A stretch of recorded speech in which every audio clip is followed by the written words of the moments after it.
ló lámùyẹ èmi mo ní Ìyábọ̀ ló ní mi àwọn méjèèjì lánira wa kò sí tó kàn freaking ẹni ìyá láìsá anybody gbogbo ẹ̀yin tẹ́ ń ganu sí tẹ́nẹ́nu yín yọ̀ ẹ̀ ń dá sọ́rọ̀ ìyá àtọmọ ẹ̀ ń dá sọ́rọ̀ ẹ̀gbọ́n àtàbúrò mi ìbí Ìyábọ̀ lọ́mọ mo gbà lábúrò ni bí a máa gbà lábúrò 2 or 3 or 4 mi ìbí lọ́mọ ó ń pọ́n mi lé ní àpọ́nlé lára ń fẹ́ ara òfàbùkún out of annoyance ló mẹ́mi náà sọ̀rọ̀ pé jẹ́ kó rí ẹ pé because a lot of people ló máa ń sọ̀rọ̀ sí mi lára pé òun bá Ìyábọ̀ sọ̀rọ̀ ni òun ṣe kinní kan pẹ̀lú Ìyábọ̀ ni ṣé mo máa wo Ìyábọ̀ bẹ́ẹ̀ ni mo mọ̀ rárá mo mọ̀ 2 mo mọ̀ 3 tí kì í kí mi mọ́ torí ọ̀rọ̀ Ìyábọ̀ nígbà tọ́rọ̀ bàbá mu ọ̀rọ̀ Wùnmí àti bàbá Mohbad ṣẹlẹ̀ kò sí nǹkan tí mo sọ tán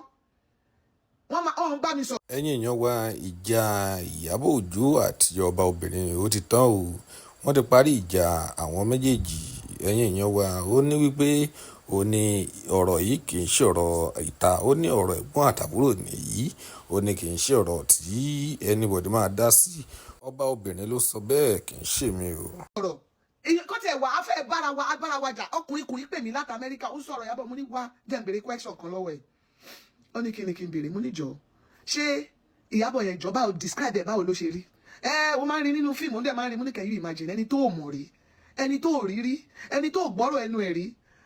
ó wá ń subject ẹ̀ sí búlẹ̀ ó ń sọ̀sọ́kúsọ pẹ̀ mo ní ó dẹ̀ ń tọrọ ní gbogbo àsìkò pé Ọlọ́run dáríjì mi Ọlọ́run lànà mi mo ní nǹkan kan ẹyọ kan ṣe nìyẹn máa ń ṣe tí èèyàn máa fi ń regret lọ́dọ̀ Ọlọ́run tí èèyàn mọ ibi tí èèyàn ti ṣẹ̀ sí mo ní so ìwọ náà wo o mọ ẹni yẹn rí ẹlẹ́dàá dẹ̀ máa dà ẹ́ lẹ́mú nǹkan ilé máa dàrú kó má mọ̀ pátá ẹlẹ́dàá ẹ̀ ni ẹlẹ́dàá ẹ̀ máa jà fún because kò ṣẹ́ ẹ́ so bílẹ̀ ayé ṣe rí nìyẹn ọwọ́ kan bó bá sọ níwájú wọn á dùn létí wọn tó bá sọ níwájú wọn á kan létí ẹlòmíì bá ṣe máa ń gbọ́rọ̀ kalẹ̀ ọ̀tọ̀ọ̀tọ̀ in any way I offended you Ìyábọ̀ I come out nǹkan tó mú ìwọ a whole Ìyábọ̀ a celebrity bring yourself outside to come and say sorry to me I'm saying sorry as well ìwọ náà má bínú bí mo ṣe bẹ́ẹ̀ sọ̀rọ̀